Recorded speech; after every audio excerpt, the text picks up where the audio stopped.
दिल से कैसा लग रहा है जब आप ऐसा सब sugar relationship, open marriage, living, इन सब चीज़ों को सुनते हैं? मैं सीरियसली सोचता हूँ कि लोग अपना टाइम वेस्ट कर रहे हैं। टाइम वेस्ट है क्या? क्योंकि आप अपने से 10 साल बड़े इंसान के साथ क्यों जाओगे? बिल्कुल। शादीशुदा इंसान के साथ क्यों जाओगे? या फिर वो औरतों का तो समझ आता है जो अपने हस्बैंड उनको टाइम नहीं देते, इसलिए वो 10-15 साल छोटे लड़के के साथ जाती है। पर जब मुझे काउंसलिंग कॉल्स आती हैं तो मुझे कंप्लेंट्स ये होती है उनकी कि वो जो लड़का है वो मुझसे लॉयल नहीं है।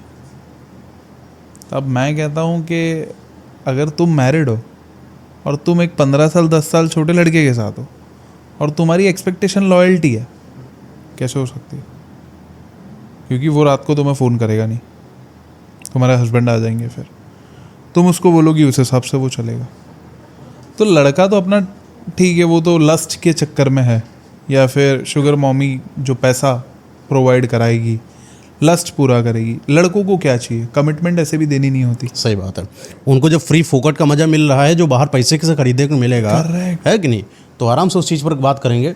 अच्छा, इस चीज़ को अगर आप देखेंगे कि शादीशुदा लोगों का एक्स्ट्रा मैरिटल अफेयर होना आजकल के लिए आम हो रहा है, और लड़कों के लिए बड़ी सहूलियत है कि जब उनको भाभी जैसी कोई मिल जाती है जिनसे उनको कमिटमेंट भी नहीं करना है, उनको पैसा भी मिल रहा है, साथ ही साथ सेक्स भी मिल रहा है। करेक्ट।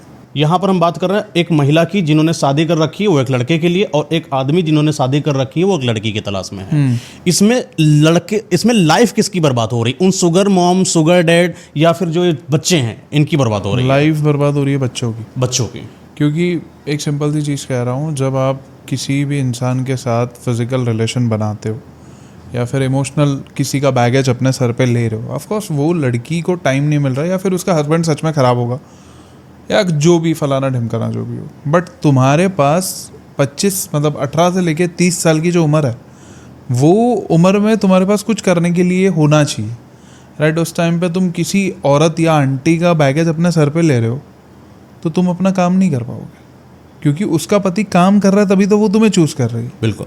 तो वो तुम्हें काम तो करने नहीं दे रही। अब दूसरी चीज़ ये है कि लोग अपनी पर्सनल हाइजीन को मैटर नहीं करते, मतलब उनको ये कोई लेना देना ही नहीं है कि पर्सनल हाइजीन हो या ना हो।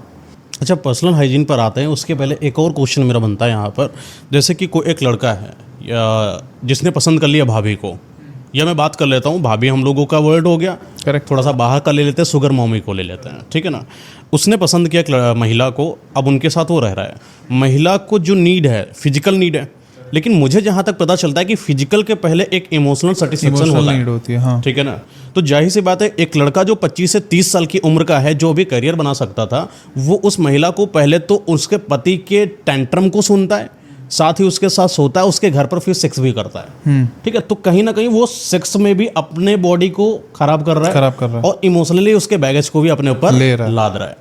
तो इसको थोड़ा बताइए कोट करके कि कैसे क्या हो रहा है समाज के अंदर और सुधारा कैसे जाए। मैं सुधारा तो नहीं जा सकता, क्योंकि समाज, हम लोग डायरेक्शन दे सकते हैं, हम डायरेक्शन दे सकते हैं। मैं कहता हूँ कि 100,000 लोग या लाख लोग ये पॉडकास्ट देखते हैं, उसमें से 5 लोग भी चेंज हो जाए तो एटलीस्ट कुछ उनका सही हो जाए।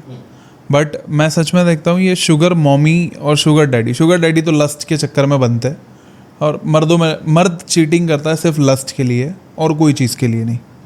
उसको इमोशनल कुछ प्रॉब्लम नहीं होता। एक बच्चा, लड़का जो बड़ा होता है ना, वो इतना मार कूट के बड़ा होता है कि वो इमोशनली स्टेबल और स्ट्रांग होता है, वो सिर्फ लस्ट के लिए चीट करेगा।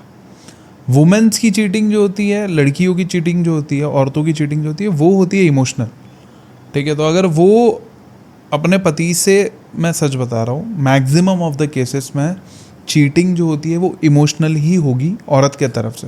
बट जब वो इमोशनल होगी तो सब दे दिया जाएगा। अगर एक लड़का उसकी सारी चीज़ें सुन रहा है कि मेरे पति मुझे मारते हैं, मेरे पति ऐसे है, वैसे है, ये है, फलाना है, ढिमकाना, तो वो लड़का तो सुनेगा जो बच्चा है 25 साल का, क्योंकि वो करना ही ये चाहता है कि मुझे बिना कमिटमेंट अगर सेक्स और पैसा मिल रहा है।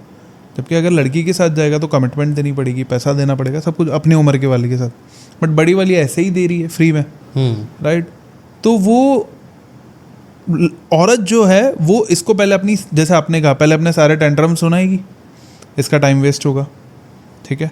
अब इमोशनली ये डिस्टर्ब हो जाएगा और अपने मन में एक थॉट भी रखेगा कि फ्यूचर में शायद मेरी बीवी भी ये करेगी। ये आपने पहली चीज कनेक्ट किया, हाँ। इसलिए शक आता है लोगों के मन में। इसीलिए लोगों को अपनी बीवी पे शक होता है कि ऐसा ना करे वैसा ना, बट कर्मा तो आना ही है। अगर मैं मर्दों को एक ही चीज़ कहता हूँ, किसी भी मैरिड वुमन के साथ मत सोना, अपने फ्रेंड की गर्लफ्रेंड के साथ भी ये मत करना, उसकी एक्स के साथ भी ये मत करना, और अपने फ्रेंड की बहन के साथ भी ये मत करना। तो तुम एक रियल वैल्यू मैन हो, राइट, कि इन लोगों को गलत नज़र से मत देखो। अच्छा, जैसे आपने वो वाला पॉइंट टच किया कि जब आप जो है एक ऐसी महिला के साथ हो जिसने शादी कर रखा है, तो कहीं ना कहीं आपको अपनी वाइफ के ऊपर ट्रस्ट नहीं है। करेक्ट, नहीं वाइफ होगा, बाहर जाएगी, नहीं होगा, फिर लगेगा कि ये भी किसी और लड़के के साथ सेट है। हाँ 110%। तो कहीं ना कहीं एक तो आप बर्बाद हुए, एक वो महिला को तुम बर्बाद कर रहे हो जिसको तुम ये समझा सकते थे कि अपना हस्बैंड के पास जाओ, साथ ही साथ तुम अपना बर्बाद हो, अपनी वाइफ को बर्बाद कर रहे हो। करेक्ट। और कहीं धोखे से अगर वाइफ वास्तव में सुगर मॉमी बन गई, वो आने वाले फिर लड़के को बर्बाद कर रही है। Correct. ये चेन को बड़ा मतलब अजीब सी चेन है। नई चेन को हम ख़त्म नहीं कर सकते, और एक सिंपल सी चीज़ है, ये सारी चीज़ की जड़ है ऑनलाइन चैटिंग, फिर कुछ ऐसे इन्फ्लुएंसर का ये दिखाना कि ये नॉर्मलाइज है।